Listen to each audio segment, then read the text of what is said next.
the Cornell website. You can go on the Cornell website to read the laws. Those of y'all that listen to my podcast, I've covered a lot of it. So congressional findings and declaration of purpose. Like I told y'all, this section is where Congress found something wrong that was going on. And that's why they decided to create the law. All right, listen. So abusive practices. So this is A. There is abundant evidence of the use of abusive, deceptive, and unfair debt collection practices by many debt collectors. Let's stop right there. Before we even continue, you see it shows like a hyperlink to the word debt. It's going to take you to the definition of debt. So when you're reading these laws, I want y'all to get in the habit of clicking these hyperlinks. Because the definition of debt is in the next section, I'm not going to click on it right now, but I just want y'all to have that mindset of when I see a hyperlink, I'm going to click on it and get more information.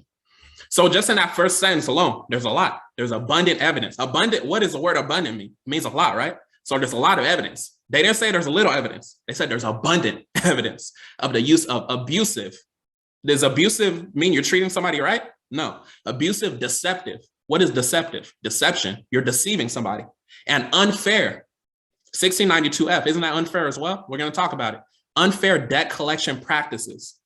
This is where the Fair Debt Collection Practices Act came from. So y'all got to realize that something bad was going on for Congress to be like, let's put out, the Fair Debt Collection Practices Act. So abusive debt collection practices contribute to the number of personal bankruptcies, to marital instability. Marriages are messing up, to the loss of jobs, people losing their jobs, and to invasions of individual privacy. Those of y'all that know in the Fair Credit Reporting Act, 15 U.S.C. 1681A, number 4, it talks about, you have a right to privacy as a consumer. So understand that they're also talking about invasion of your privacy in the Fair Debt Collection Practices Act as well, the FDCPA.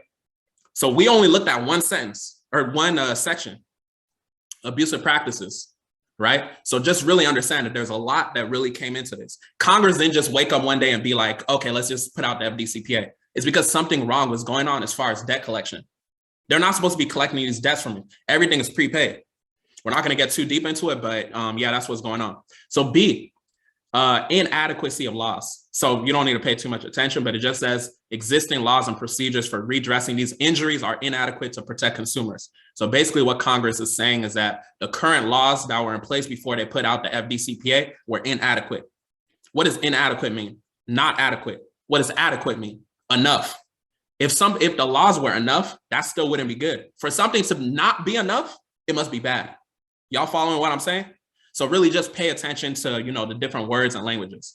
All right, so available non-abusive collection methods means other than misrepresentation or other abusive debt collection practices are available for the effective collection of debts. So they're just basically saying that there should be better methods to debt collection. The current methods are not good. People are being abused, people are being harassed and things like that. So that's why they came out with the FDCPA. All right, D, interstate commerce. Abusive debt collection practices are carried on to a substantial extent in interstate commerce. Before we continue, interstate commerce is basically, understanding the fact that the United States is a federal corporation pursuant to 28 U.S.C. 3002. You go down to number 15, you're going to see the United States is a corporation. So meaning that the United States, you do business. Everything is business. Everything is commerce. Everything is trade. Everything is, personal property, money, things like that. That's basically what that interstate commerce means. So abusive debt collection practices are carried on to a substantial extent in interstate commerce and through means and instrumentalities of such commerce. Even where abusive debt collection practices are purely intrastate in character, they nevertheless directly affect interstate commerce. So Congress is just basically tying everything back to interstate commerce as far as debt collection practices. It's very bad, right? All right, so purposes. This is where I would focus the most on if you want to focus the most on. You don't need to pay too much attention. This is just like background history information. So purposes is a purpose of this subchapter to eliminate means get rid of, right? Abusive debt collection practices by debt collectors to ensure that those debt collectors who refrain from using abusive debt collection practices are not competitively disadvantaged and to promote consistent state action to protect consumers against debt collection abuses. So they basically want to make sure that debt collectors are doing good practices as they are performing debt collection.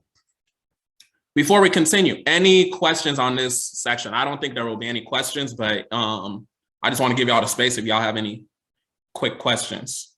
Like I said, don't overthink it. I wouldn't place too much attention on this section, But are we gonna continue?